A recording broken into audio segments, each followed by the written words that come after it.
replace the sensor on your filler exit gate, you'll loosen the jam nuts on the sensor. Then you can thread the sensor out of the bracket. Once you have your new sensor, thread it in to the bracket.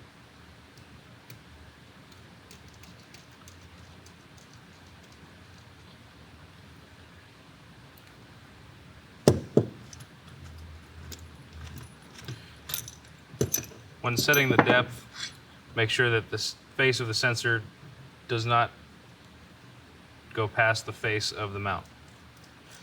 Once you set the proper depth, tighten both jam nuts.